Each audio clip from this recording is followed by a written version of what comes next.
नमस्ते मित्रों, आपके अपने चैनल एमएस संस्कृत सरल क्लासेस पर आप सबका स्वागत एवं अभिनंदन है। कैसे हैं दोस्तों आप लोग? आशा करती हूँ कि स्वस्थ व्यस्त मस्त होंगे। और इसी आशा के साथ दोस्तों आइए हम लोग महाकवि भारवी द्वारा रचित किरात अर्जुनीयम महाकाव्य के प्रश्नोत्तरी किरात अर्जुनीयम महाकाव्य के कथानक पर जो आधारित हम लोगों की प्रश्नोत्तरी 100 प्रश्नों की श्रृंखला चल रही है उसी पे अध्ययन करेंगे। आज हम लोगों का ये तीसरा भाग है। इसके पहले 2 भाग में हम लोग 40 प्रश्नों की श्रृंखला का अध्ययन कर चुके हैं। अब हम लोग यहाँ से तीसरे भाग का क्वेश्चन का अध्ययन करेंगे। ये तीसरे भाग का पहला क्वेश्चन है दोस्तों, तीसरे भाग का पहला क्वेश्चन है जिसका आज हम लोग अध्ययन करेंगे। तो सबसे पहले देखते हैं कि आज के एपिसोड का पहला क्वेश्चन क्या है।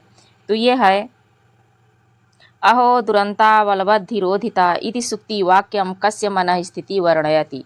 अहो दुरंता बलवद्धिरोधिता इति सुक्ति वाक्यम कस्य मनः स्थिति। तो बताइए क्या इसका हिंदी में भी देख लेते हैं। इसका हिंदी होगा कि बलवानों से किया गया विरोध बड़ा ही कष्टकारी होता है। सही बात है, बलवानों से किया गया विरोध बड़ा ही कष्टकारी होता है। इस वाक्य का, इस सुक्ति में किसके मन स्थिति का वर्णन किया गया है? क्या युधिष्ठिर के मन की स्थिति का वर्णन किया गया है, या दुर्योधन के मन की स्थिति का वर्णन किया गया है, या अर्जुन के मन की स्थिति के वर्णन किया गया है, या तो फिर शकुनेह का? तो किसके मन की स्थिति का वर्णन किया गया है दोस्तों? तो इस प्रश्न में अहो दुरंता बलवद्धिरोधिता यह बनेचर द्वारा कहा गया प्रथम सर्ग की सुक्ति है। और बनेचर युधिष्ठिर से द्वैत वन में दुर्योधन की मन स्थिति को युधिष्ठिर के सामने प्रस्तुत करता है और बताता है कि वह अपने मन ही मन में सोचता है, कौन? दुर्योधन, कि बलवानों से किया गया विरोध बड़ा ही कष्टकारी होता है। तो युधिष्ठिर से तो बनेचर कह रहा है, लेकिन दुर्योधन के मन की स्थिति का वर्णन कर रहा है। आगे अगले क्वेश्चन का ये है, अगला क्वेश्चन कह रहा है, गुणानुरोधेन विना न सत्क्रिया इति सुक्ति कस्य राजव्यवस्थायाः वर्णन प्रसंगे अस्ति। गुणानुरोधेन विना न सत्क्रिया, इस सुक्ति यह जो सुक्ति है वह किसके राज्य शासन व्यवस्था का वर्णन कर रही है, यानी किसके राज्य शासन व्यवस्था के प्रसंग में यह सुक्ति आई है, जो बिना गुण और योग्यता को ध्यान में रखे किसी का सत्कार नहीं करना चाहिए। ऐसा वह करता भी है, कौन? दुर्योधन। दुर्योधन ऐसा ही करता है कि बिना सत्कार का, बिना गुण का किसी का सत्कार नहीं करता है।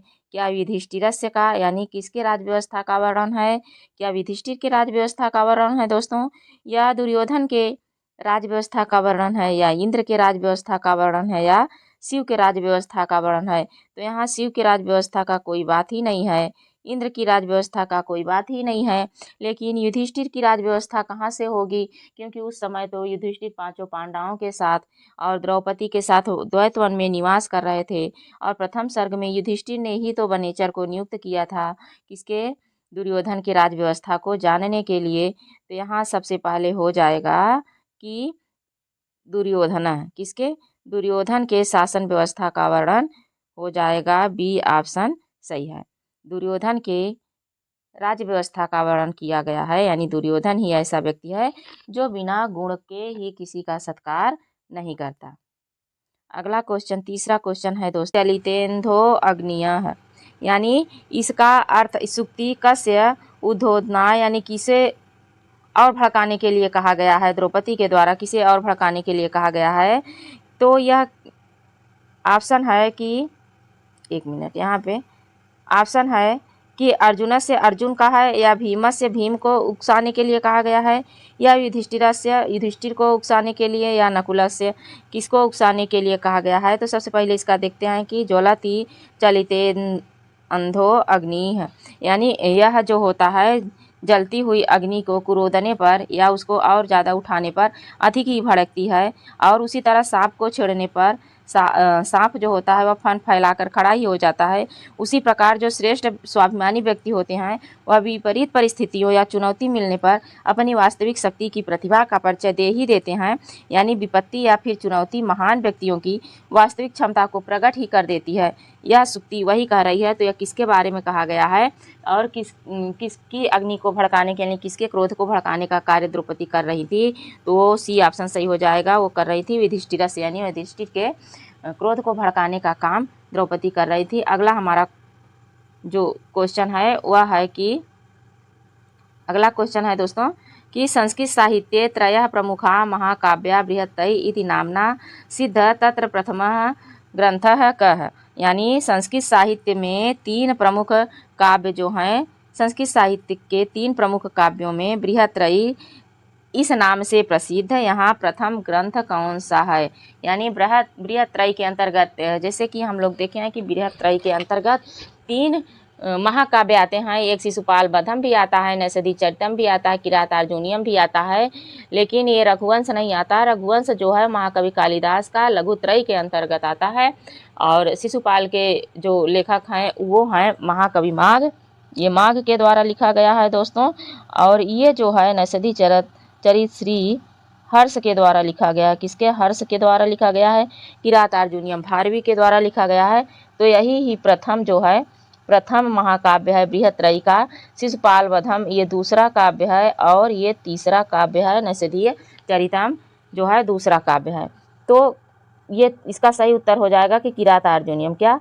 किरातार्जुनीयम ही हमारा पहला महाकाव्य है जो प्रथम बृहत्तरी के अंतर्गत आता है। अगला क्वेश्चन है दोस्तों, यहाँ 5वां क्वेश्चन है आज के श्रृंखला का। आज ये तीसरा भाग है और इसके पहले हम लोगों ने 2 भाग में 15 और 20 क्वेश्चनों का यानी 40 क्वेश्चनों का अध्ययन कर चुके हैं। तो आज यह है कि बृहत्त्रय्याम कस्य कवेः स्थानम प्रथम मन्यते। यानी बृहत्तर अभी तक तो पूछ रहा था इस अगले वाले क्वेश्चन में कि प्रथम ग्रंथ कौन सा माना गया है बृहत्त्रयी के अंतर्गत, लेकिन इसमें पूछ रहा है कि बृहत्त्रयी में किस कवि का प्रथम स्थान है।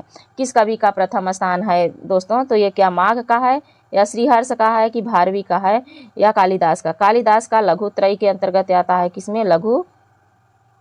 लघुत्रयी में आता है। और ये तीनों बृहत्त्रयी के अंतर्गत आते हैं। तो ये दूसरे कवि हैं और ये तीसरे कवि हैं। हमारे प्रथम कवि जो हैं वह महाकवि भारवी को माना गया है। सही ऑप्शन हमारा 3 हो जाएगा, यानी सी ऑप्शन सही हो जाएगा कि बृहत्त्रयी में प्रथम स्थान महाकवि भारवी का है। अगला क्वेश्चन क्या है कि उपमा कालिदासस्य भारवे अर्थगौरवम् इति श्लोके तृतीय पाद कः अस्ति। उपमा कालिदासस्य भारवे अर्थगौरवम् के तीसरा जो श्लोक है, तीसरा पद है, तीसरा चरण है, वह इन निम्नलिखित में से कौन सा है? क्या है? माघे सन्ति त्रयो गुणा है, या दंडीनः पदलालित्यम है, या नैषधे पदलालित्यम है, या कवि रत्नम ही भारवी। क्या है दोस्तों? कौन सा है? ये परीक्षा की दृष्टि से बहुत ही महत्वपूर्ण प्रश्न है और इसका उत्तर सही हो जाएगा कि उपमा कालिदासस्य भारवे अर्थगौरवम् दंडीनः पदलालित्यम माघे सन्ति त्रयो गुणः। उपमा कालिदासस्य ये पहला हो गया और ये दूसरा चरण हो गया, तीसरा ये है और ये क्या है? चौथा चरण है। उपमा कालिदासस्य भारवे अर्थगौरवम् दंडीनः पदलालित्यम माघे सन्ति त्रयो गुणः। तो ये सही उत्तर हमारा बी हो जाएगा। बी ऑप्शन सही माना गया है दोस्तों। बी ऑप्शन सही हो जाएगा, दंडीनः पदलालित्यम यही हमारा सही उत्तर हो जाएगा। अगला क्वेश्चन देखते हैं। अगला प्रश्न क्या है कि अगला प्रश्न है यहाँ पे 7वां, भारवेः कवि विषये नारिकेल पाकः इति संज्ञा केन दत्ता।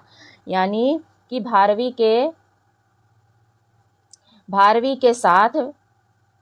के काव्य विषय में नारियल फल की संज्ञा किसके द्वारा दी गई है? ये जो काव्य के विषय में, भारवी के काव्य के विषय में नारिकेल फल यानी नारियल के फल की जो संज्ञा दी गई है वह किसके द्वारा दी गई है? किस कवि के द्वारा दी गई है? तो यहाँ पे आनंदवर्धनेन के द्वारा दी गई है, या मल्लिनाथेन के द्वारा, या वामनेन के द्वारा, या राजशेखरेण के द्वारा। किसके द्वारा दी गई है दोस्तों? तो मल्लिनाथ का ही वचन है कि भारवे अर्थगौरवम् और ये नारिकेल फल समितो वचः। क्या? नारिकेल फल समितो वचः। तो इसका सही उत्तर हो जाएगा महाकवि, ये जो मल्लिनाथ हैं इन्होंने, इनका टीका है किरातार्जुनीयम पर, इन्होंने टीका लिखा है घंटा पथ। क्या है? घंटा घंटा पथ इनका टीका है और उसी में इन्होंने नारिकेल फल पाकह की संज्ञा दी है भारवी के विषय में। अर्थात कहते हैं कि भारवी का जो वचन है वह नारियल फल के समान है, ऊपर से कठोर, अंदर से सुंदर, मुलायम और सरल है। इसी बात को उन्होंने नारिकेल फल की संज्ञा दी है। अगला क्वेश्चन है दोस्तों, 8वां क्वेश्चन है कि भारवेः सूक्तयः मुख्य रूपेण कीदृशः सन्ति। यानी भारवेः सूक्तयः मुख्य रूपेण कीदृशः सन्ति।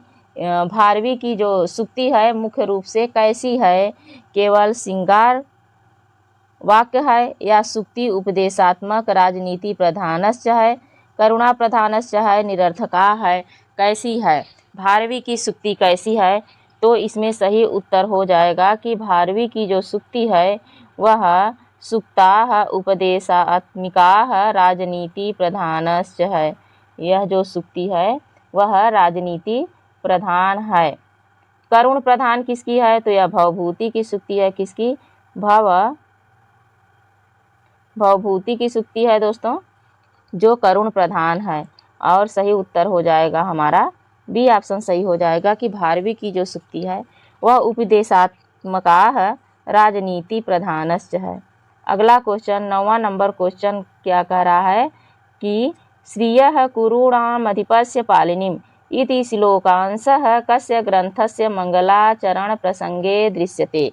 यानी यह श्रियः कुरूणामधिपस्य पालिनीम्, यह जो मंगलाचरण है यह किस ग्रंथ का मंगलाचरण के रूप में दिखाई देता है, किस ग्रंथ का मंगलाचरण के प्रसंग में दिखाई देता है। कौन, श्रियः कुरूणाम अधिपस्य पालिनी।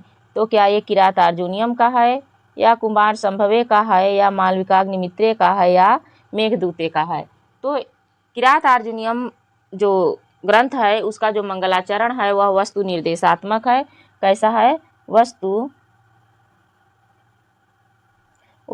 निर्देशात्मक है दोस्तों।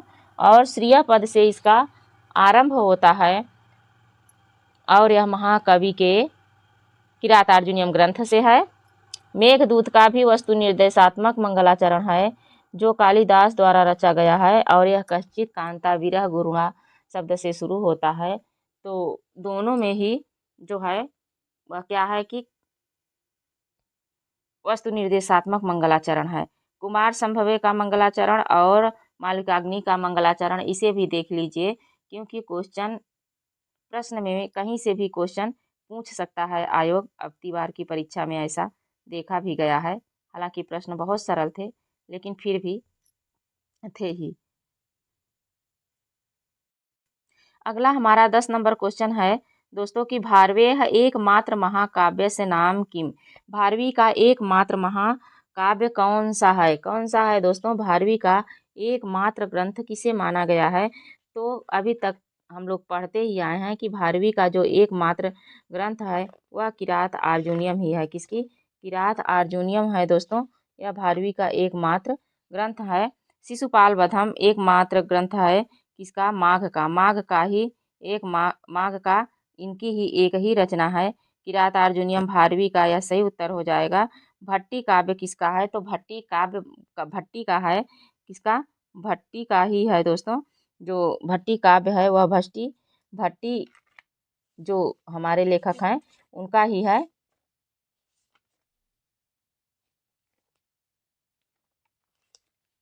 जानकी हरणम किसका है, तो जानकी हरणम कुमार दास का है। किसका, कुमार दास का है और यह रामायण पर आधारित है। भट्टी काव्य को रावण वधम काव्य के नाम से भी जाना जाता है। किसका, रावण वधम के काव्य के नाम से भी जाना जाता है। उसके बाद अगला हमारा क्वेश्चन है, 11 नंबर क्वेश्चन है दोस्तों कि ये है कि किरातार्जुनीयम महाकाव्ये कति सर्गाः सन्ति। किरातार्जुनीयम महाकाव्य में कितने सर्ग हैं। यह क्वेश्चन तो बहुत बार ही पूछा जाता है और बहुत पॉपुलर भी है, हमेशा आता है प्रश्न में, परीक्षा में, चाहे संस्कृत की जो भी परीक्षा होती है इसमें यह प्रश्न जरूर से जरूर आता है। तो क्या पंचदश है 15 है या सप्तदश 17 है या अष्टादश 18 है या द्विविंशति 22 है, तो इसका सही उत्तर हो जाएगा, इस प्रश्न पे कोई व्याख्या नहीं करनी है, इसका सही हो जाएगा अष्टादश यानी 18 है। क्या अष्टादश है, 18 है। द्विविंशति किसका है, तो ये नैषधीय चरित का है। किसका, नैषधीय चरितम का है दोस्तों, चरितम नैषधीय चरितम का है। उसके बाद अगला क्वेश्चन है दोस्तों, 12 नंबर क्वेश्चन है कि किरातार्जुनीयस्य मूलकथानस्य उपजीव्य यानी आधार ग्रंथ कः अस्ति। किरातार्जुनीयस्य मूलकथानकस्य उपजीव्य आधार ग्रंथ कः अस्ति। क्या रामायण है, महाभारत है, श्रीमद्भगवत पुराण है या वायु पुराण है, तो नहीं, यह जो हमारा महाकवि भारवी का किरातार्जुनीयम है या महाभारत के वन पर्व से लिया गया है। कहाँ से दोस्तों, महाभारत के वन पर्व से लिया गया है, वन पर्व से लिया गया है। ठीक, तो इसका सही उत्तर बी हो जाएगा कि इसका आधार ग्रंथ क्या है, यह इसका आधार ग्रंथ महाभारत है। क्या है दोस्तों, महाभारत इसका आधार ग्रंथ है।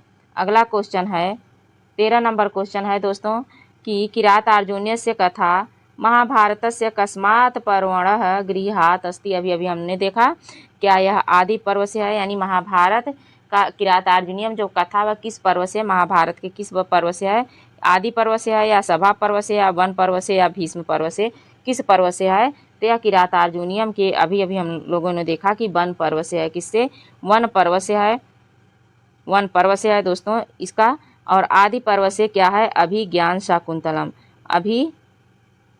अभिज्ञान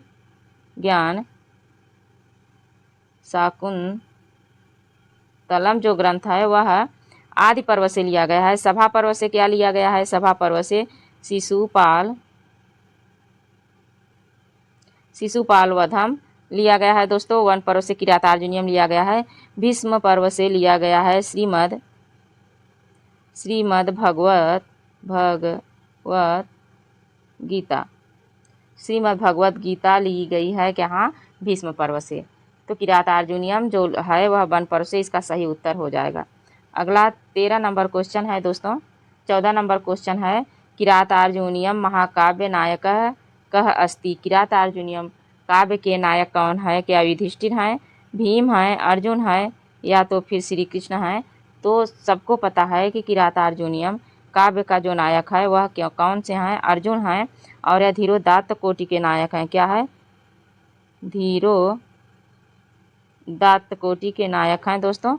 और इसके प्रतिनायक जो हैं वह किरात वेशधारी शिव हैं। कौन, किरात वेशधारी शिव, कौन है, किरात वेशधारी शिव हैं दोस्तों। तो इसका सही उत्तर हो जाएगा कि अर्जुन हैं। कौन, अर्जुन हैं इसके नायक।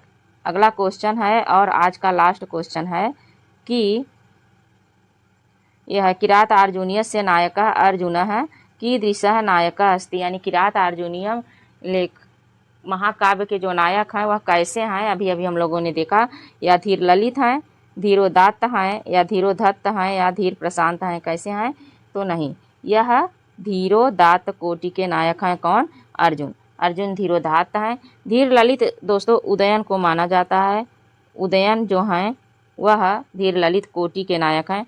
धीरोदत्त भीम आदि को माना जाता है, भीम जहाँ है वो धीरो हैं। और धीर प्रशांत कोटि के एकदम शांत जो रहते हैं वह नायक कहलाते हैं। तो ये था दोस्तों 15 प्रश्नोत्तरी की श्रृंखला जो आज हम लोगों ने तीसरे भाग में अध्ययन किया है। अब आगे के भाग में हम लोग इसके आगे के प्रश्नों को करेंगे दोस्तों, और 100 प्रश्नों की यह श्रृंखला है। उसके बाद हम लोग को श्लोकवाई प्रश्न पर चर्चा करेंगे, अध्ययन करेंगे और अपने तैयारी को सुदृढ़ और मजबूत बनाएंगे। तो आज बस यहीं तक। नमः संस्कृताय, धन्यवाद दोस्तों। और हाँ, एक बात और है दोस्तों कि कैसा लगा ये वीडियो हमारा और हमारा प्रयास, आप लोग कमेंट्स में ज़रूर बताइए और हमें सुझाव दीजिए। चैनल पे नए हो तो चैनल को सब्सक्राइब करें दोस्तों, सहायता करें, आगे बढ़ाएं और हमारा साथ दें। धन्यवाद।